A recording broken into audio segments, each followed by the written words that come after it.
Hello friends, it is that time again with that Erickson, and we are back with Crowfall 5.6.1. Pre-alpha is live on the 24/7 test servers. If you have not joined Crowfall, head on over to crowfall.com.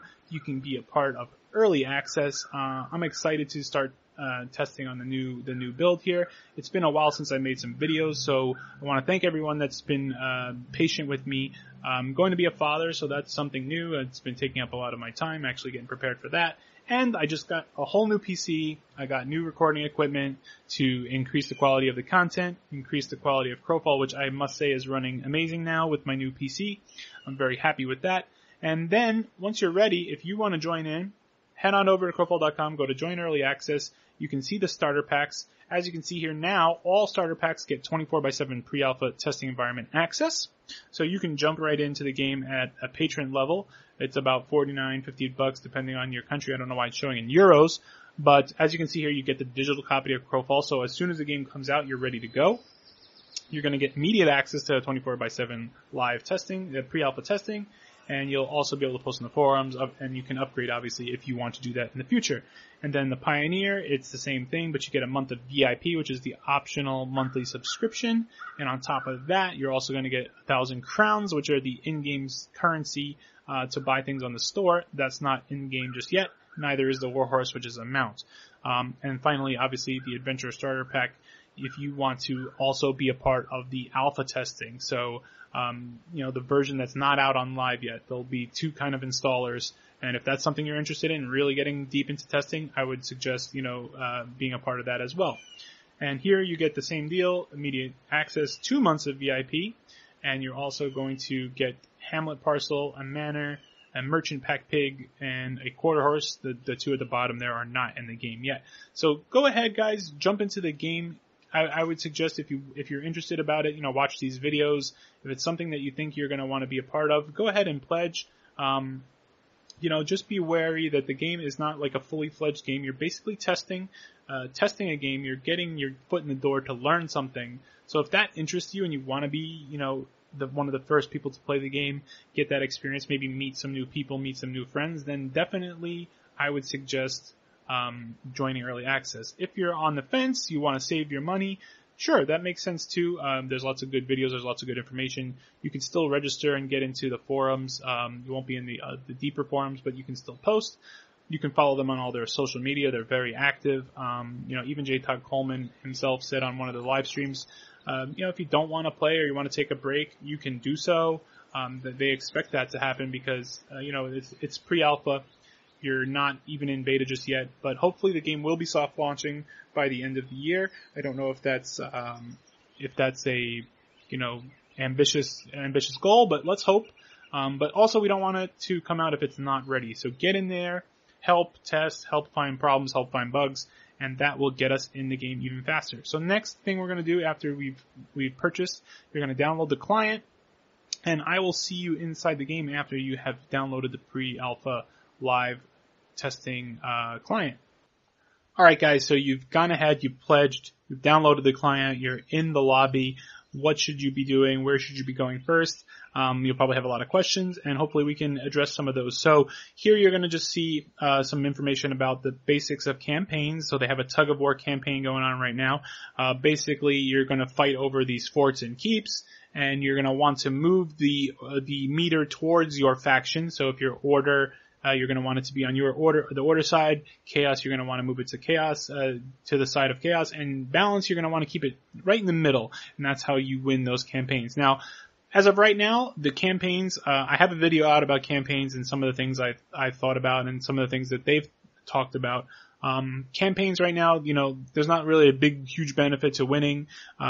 We don't know what that's going to be like. So as the game progresses, we're going to get more and more information about the overall goal and concept of a campaign. But, in brief, it seems to be like if you win, you're going to be able to take more goods and gear back to your Eternal Kingdom. You're going to get more spoils to, craft, to sell, and then move, and that will, improve you in the next campaign. Things you get there might be able to be carried over.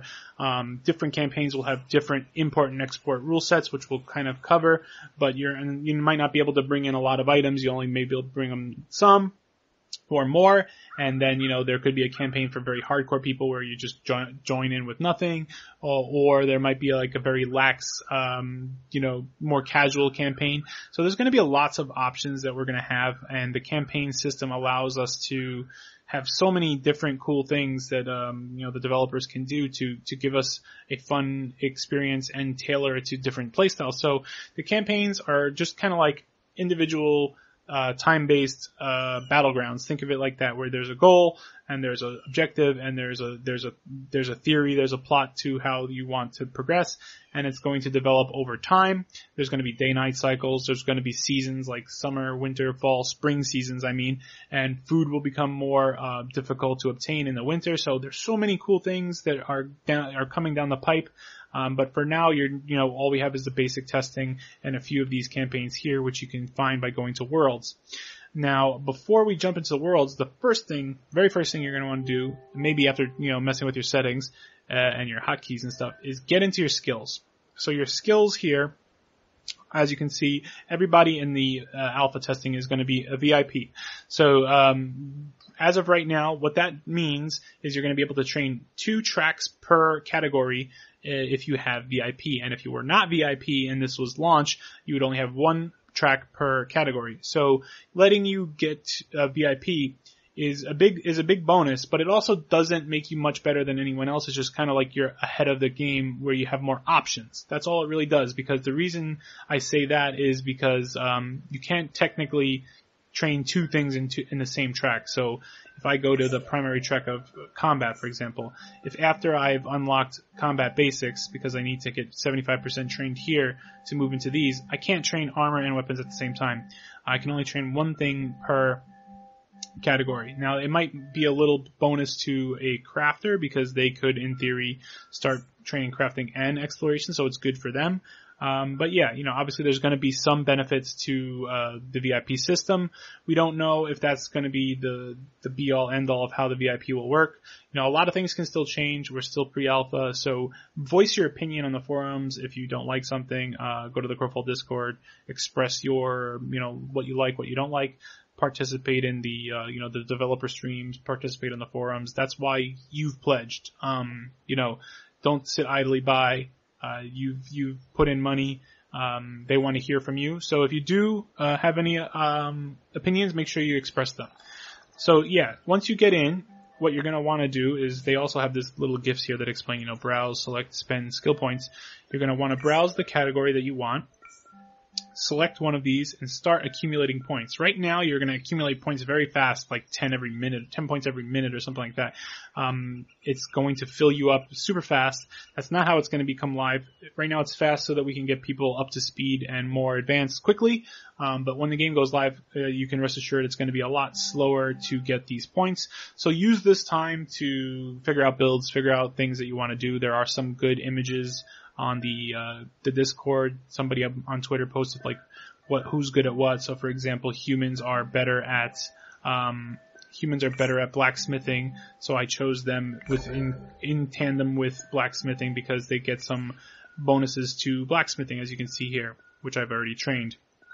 Now, when you select a track to start training in, you're going to see these like dashed lines, and what that represents is how many points in the attached node you need to go ahead and unlock the next node. So for example, I already have 4 points in dexterity here, which is allowing me to put points into the next point of dexterity.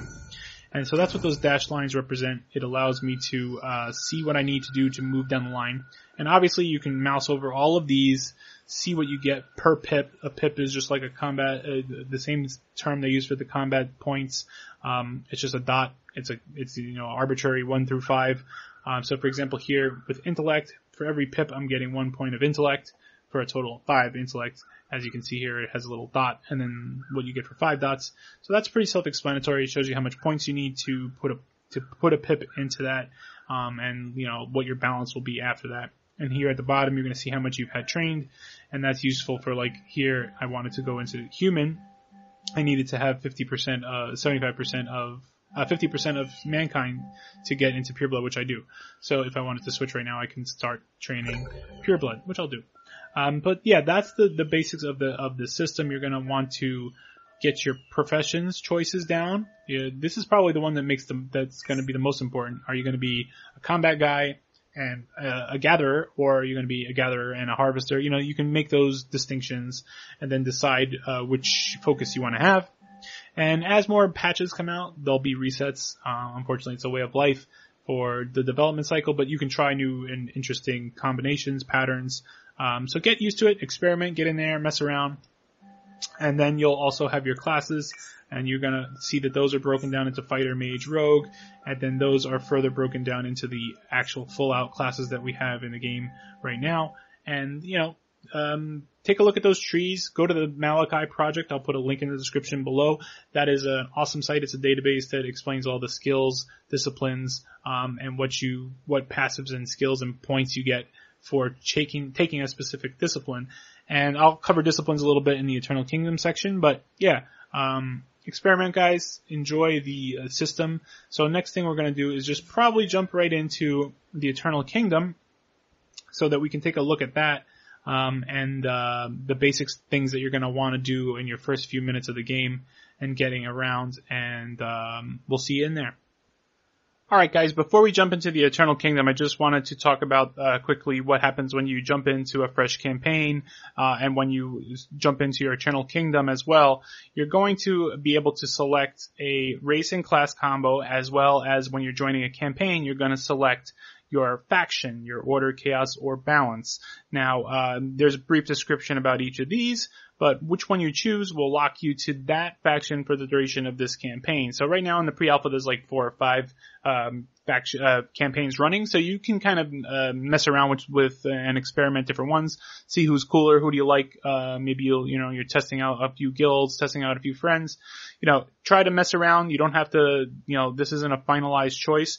If you do this campaign and the other, you can switch. So for example here, I'm just going to switch to balance, and I'm going to jump in just so we can take a quick look at the creation. So here we are.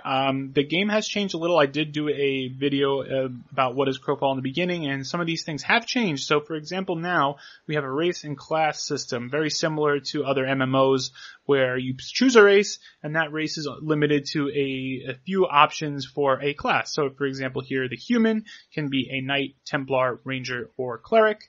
And if you move down the list, this changes. And also, certain are not available just yet. So, for example, the Stoneborn is not in the game just yet, but you can see which classes they will be. And neither is the Frostweaver class. That's not in the game just yet. But once it is, you'll be able to, for example, make a High Elf Frostweaver. Okay. So, also, sometimes you might see differences in art, where maybe there's not a female art, but I think almost all of them have a male and female pairing now, so that's cool. It wasn't always like that in the beginning, but yeah, don't be stressed out if you don't see a specific art, you don't see a specific class you want, or a specific race. All that is coming, guys. Just got to be patient. But if we go ahead and just jump into a customization, I'll just make this half elf assassin, high elf assassin, and the options for your hairstyle and things. A lot of that isn't fully fleshed out yet. So that's nothing to worry about. Some have more. So for example, let's just do a human male knight here. You'll see that there's some more options for faces, hairstyles, and things like that. Hair color is not doing anything. So don't worry, all this stuff is coming. And then you would just choose your name and pop on into the game. Alright guys, so we are inside of My Eternal Kingdom. I'm just going to go over the basics of what you should do when you first enter a campaign world. What you do here is the same as what you should be doing as soon as you get into a new campaign world. So one of the first things you're going to notice when you drop in, I might have some things in my inventory because I did a few things, but when you drop in, you're going to have nothing. And you're just going to have your bare hands to come and take down some trees, or in this case, bare antlers, when you slam into the tree like this. So yeah, you're going to be able to smack on these trees, and you're going to want to start by getting 3 wood from a tree. And as soon as you get 3 wood, you're going to want to create an axe to chop down the trees more efficiently. So I had some wood left over. So as you can see here, I opens the inventory. These are the parcels. We'll get into that in a second. And just bringing open the personal crafting window with J, you're going to see the basic harvesting tools and the other items which you have access to craft when you're just in the game with your bare hands, no tables, no tools. That might be a little different than if you've played in the past and you're coming back. They've eliminated a lot of things out of just the personal crafting with no tables. So, for example, a basic armor is gone. Even the deeds are gone in this patch to make the tables. So you're going to have to get out to either another Eternal Kingdom where someone already has tables set up, or you're going to have to find tables in your keeps or forts inside of a campaign world. So let's just go ahead. I'm going to make a quick basic axe here. You're just going to drop in 3 wood. As you can see, it requires 1 wood in 3 times. And then you just click assemble. You're probably not going to fail, but later on there is a chance to fail, so that'll be fun. No, not. And then you just click next, you make the item, and you're going to get the tool. Once you have the tool, you're able to equip it to your tray, and let's just kind of go over what the tray system is all about. So I'm going to take this item, close this out, and I'm going to equip my axe. So now I have an axe. You'll notice that I have a few trays here labeled H, Z, and U. You can change these how you want. This is kind of just the defaults. I haven't really messed with my key bindings just yet. But your survival tray is where you can put your survival abilities, your different tools and things like that. So I'm going to just go over to a tree here and start whacking on it. You'll notice that I also have this little combo point indicator, the cross shovel and pick there in the corner. What that is called energetic harvesting. So energetic harvesting is a way to kind of cash in on those combo points, and each pip and each point will give you a specific bonus. To read all of your skills, you can hit K and look at all the different skills you have. Take your time here, read these over. I'll post a link to a really great site called malachi.org. It's like a database that will have the database of the skills and all the disciplines, which we're also going to cover here real quick. So in this case, energetic harvesting is an ability where, like I said, if you have 1 point, you would cash in and you get this energetic harvest, which increases your gathering for 5% for 8 seconds. If you have 2 pips, it's going to give you perceptive harvest, which increases your weak spots. So weak spots are like these little targets that appear on the item that you're harvesting. If you hit in time right on that thing, you're going to do more damage and get some bonuses. If you do 3 harvest pips energetic harvesting, you're going to get some stamina back. Stamina is the energy to keep whacking away at trees. 4, you get heightened harvest, which increases the effectiveness of any of the other pips. So like you use 4 and then use 1, and it extends the length of some of the other energetic harvesting. And then just 5 is the basic, where you get all your damage goes up for 6 seconds or 2 hits, whichever comes first. So let's go ahead and start beating on a tree here. As you can see, I'm doing way more damage than if I use my hands. I also have some basic harvesting trained already, but when you start, no matter what, having an axe is going to be able to chop down this stuff much faster. I'm trying to see if we can get a weak spot here. It's not participating. But as you can see, I have this energetic harvesting with 3, which returns my stamina. If I hit the tree a couple more times, I'll get up to 5 pips. And now, if I use energetic harvesting, I'm going to pop it. You're going to notice that I do much more damage on the tree. And actually didn't go up much at all. But nonetheless, you're going to want to whack down these trees. You're going to get your items. You're going to get your dust. You're going to get your apples, because as you can see, I have a hunger meter. The game is going to be able to have seasons, like literal seasons, like spring, summer, winter, fall. And as the game progresses closer to winter, it's going to be harder and harder to get food, and people are going to starve. And when you get lower on food, it's harder for you to regen energy, and at some point you just stop regenning health. Who knows what else they're going to change as the game comes closer to launch. So the food system is very cool. You're going to have to eat some stuff. So banging on these trees, I got some apples here. And if you see, if I right click these, it starts to fill up my hunger meter.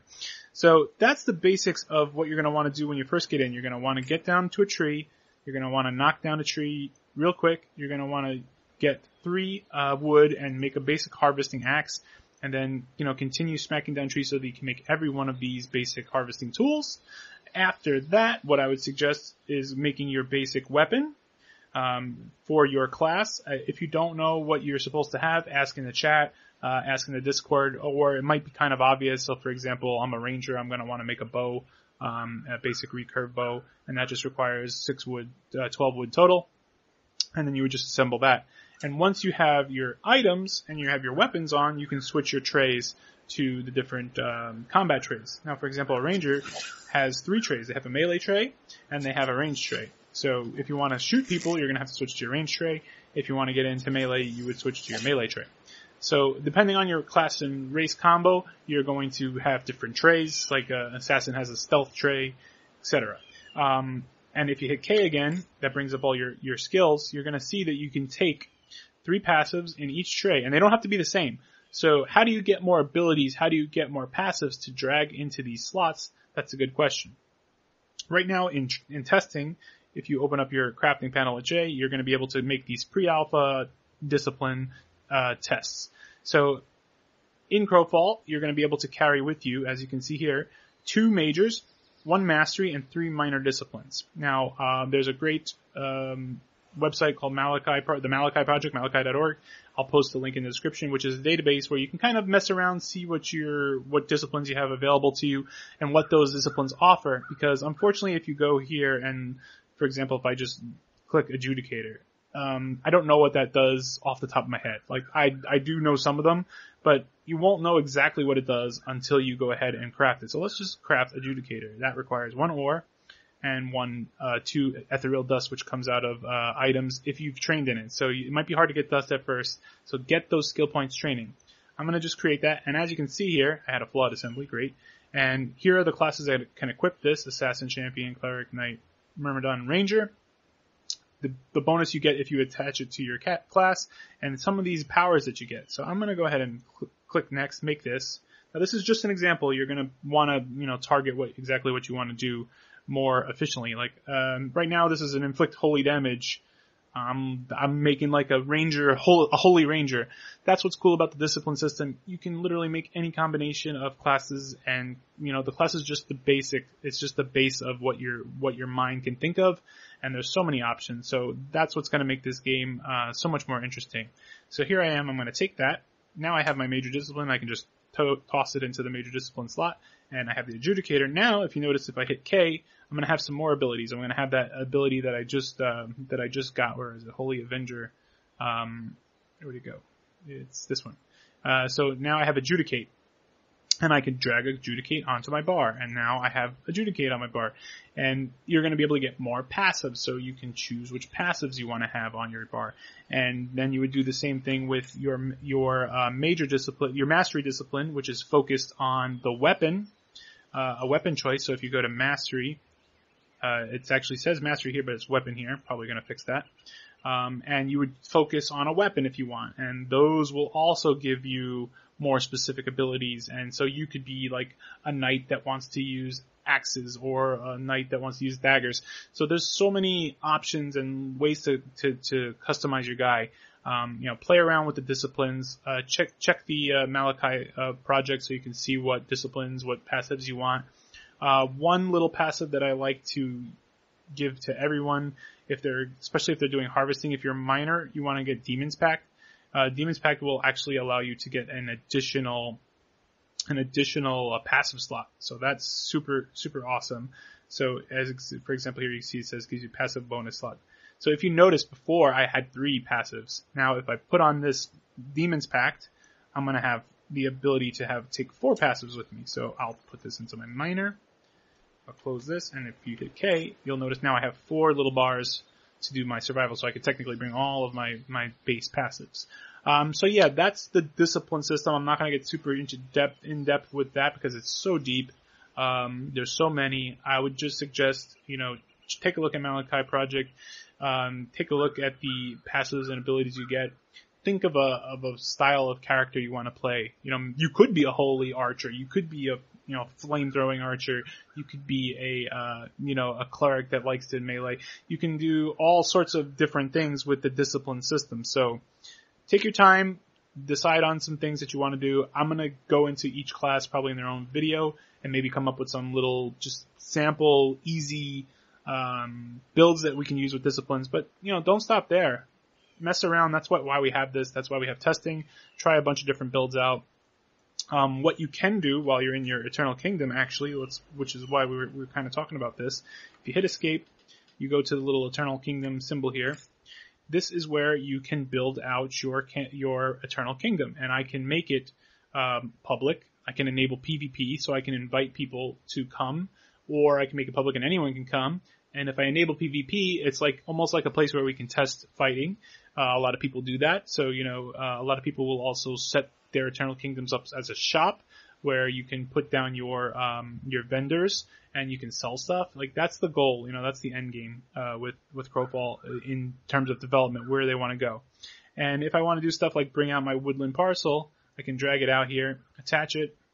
Let's just attach a few things. And I'm just going to drop it in like that. And I'm just going to hit submit.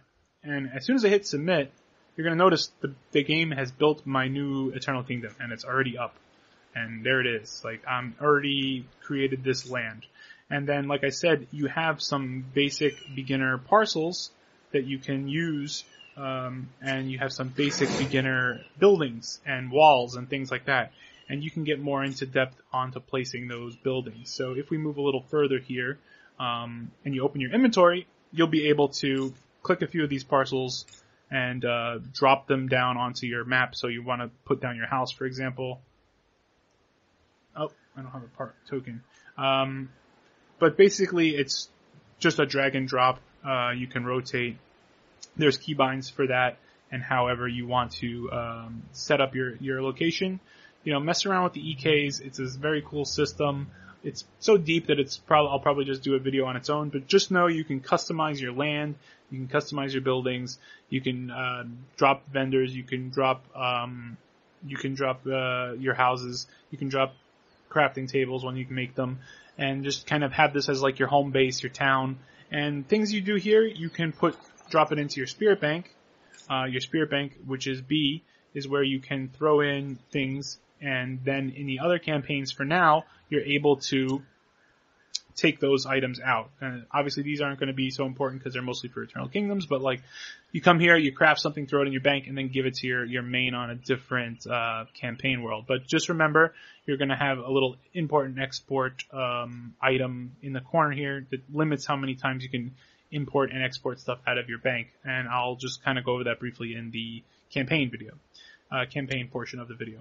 So that's it, guys. That's Eternal Kingdoms. That's the basics of what you're going to want to do in the first few minutes. You want to get your tools, you want to get your weapons, and then just get out there. We're going to meet you guys over in the campaign world next and take just a brief look at that, since we pretty much covered everything here. But the basics we covered, we're going to take a look at just slight differences in the campaign. That should be quick. And then after that, we'll just wrap it up. Thanks, guys. Alright guys, so we took a look at the Eternal Kingdoms. Now we're in a campaign world. It's the same thing. I chose balance. I have a human knight here.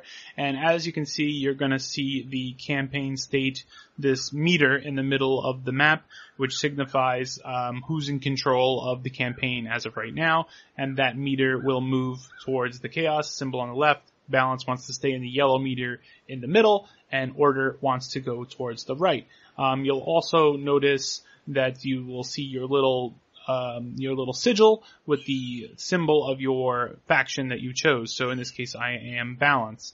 That's pretty much it. Everything that we covered in the Eternal Kingdom is the first things that you're going to want to do. You're going to want to get out there and make your basic weapons first.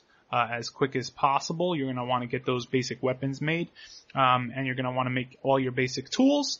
And then it's all about, getting out there, finding some fights. You're going to want to try to maybe get to some better materials. Unlike the Eternal Kingdoms, the campaign has higher and different qualities and different ores and woods and stones that you can't get in the Eternal Kingdom. As I mentioned, in the Eternal Kingdom, you only have knotwood, cobblestone, and slag. So that's it. So get in here, experiment. All the stuff that I covered in the Eternal Kingdoms is still valid here and probably is going to be what you want to do right away. Alright guys, a few things that I forgot to actually add that's changed. In the beginning, if you've seen some of my older videos, you don't have a level per se. They've changed that now. There are some levels, and you can gain these levels to your vessel. Now your vessel is the object that holds the knowledge of your crow. So you'll choose a race and a class and a body basically to inhabit with your crow spirit. And you can gain levels on that specific vessel. One of the ways that you can do that that's relatively new is this little fiery brazier here. that leads to the sacrificial altar. And what you can do is drop some items in here that you've crafted, or ways to spend some of that extra crappy ore or wood to make something, and you can drop it in here to get a little bit of experience. And you'll also get experience, obviously, by going out and killing some animals in the field, but this is a good way to turn some of that material that you have that you probably won't use into something, and then dropping it in here to get some experience. And now what I'll do is, it's a little further out now, but usually the altar, the crypt rather, is where you will change your vessels. And it's also where you can basically set up those classes and vessels.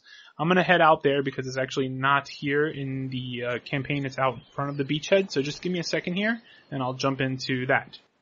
Alright guys, so here I am. I'm outside of the beachhead, just entering the crypt for balance. Now, the way the crypt works is kind of like, you can think of it as a character select screen. What you can do is come here to this little fountain of death. You're going to pray to the many-faced god and drink some poison, and then you're going to pop into a option to change your vessels or create a new character. So for example, I can just click new, pick somebody completely new here. Let's just say I'm going to make a half centaur cleric and a half giant cleric, and I'm going to go ahead and just jump in,